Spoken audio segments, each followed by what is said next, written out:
Hello everyone, I've switched to my tablet and I'm hoping that that'll work.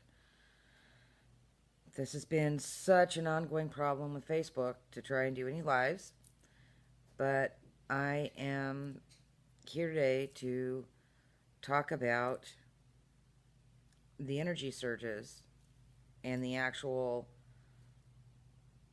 stellar or astrological astronomical calendar, where we've broken up into the four cross points, which are the solstices and equinoxes, and well, those are actually the four cross points. And then the cross quarters, which are right now Beltane, Lammas or Lanasa, All Hallows or Samhain, and Candlemas or Brigid. And these are much, much older than Celtic. They were celebrated in Egypt, and they have a particular uh, feminine energetic, the cross quarters, and they are aligned with calendrical movements of the fixed stars.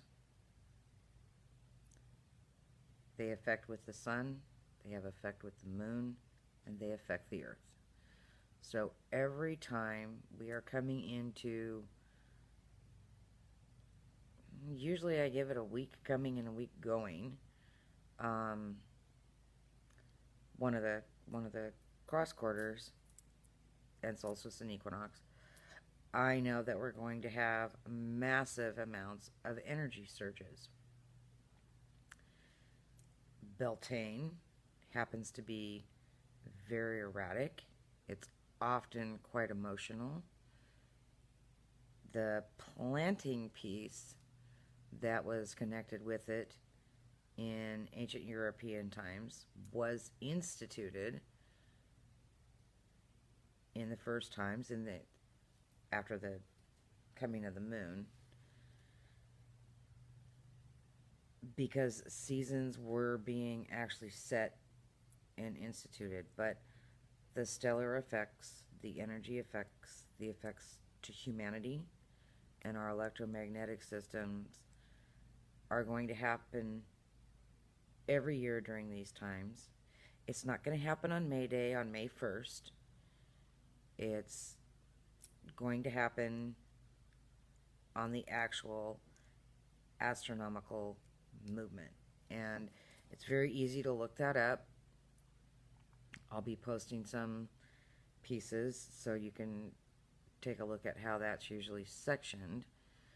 But Beltane is a time of ending. It's a time when things rise up inside us and we really usually want to make change because of the stargates that are affecting and the energy rising from the earth. We begin anew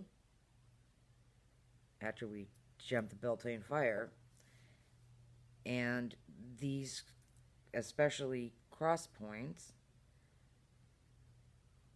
but also the solstices and equinoxes, were used for ceremonies to bring in souls for rebirth. So there's a great deal of lunar shifting going on at this time also.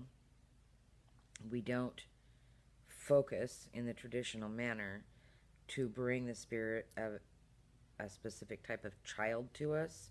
We don't open the gates and ask for ancient masters, ask for healers, that type of thing. But it was done in the old world. So we are under a regular effect.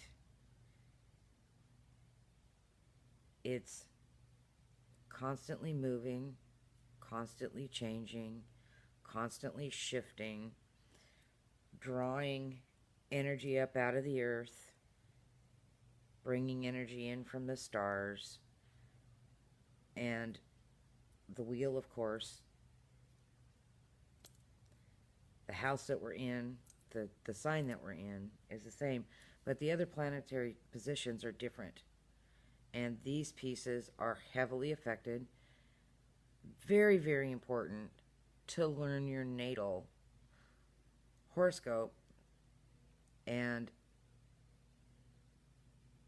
find out where and how you are most likely to be affected,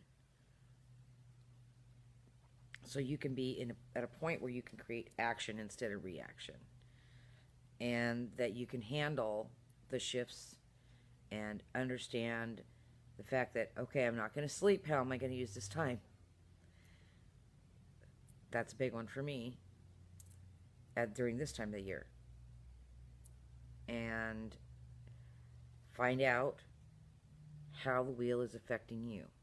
Take a look at what the fixed stars are doing. Know thyself and be prepared, because change is here. I do apologize for not being able to actually get on Facebook and be able to answer questions, etc. It's hasn't been fun. I don't know what's going on with this not working. Now I have a brand new computer and my screen's going black. So anybody know how to get a hold of Facebook, let me know. Love you all. Neferka.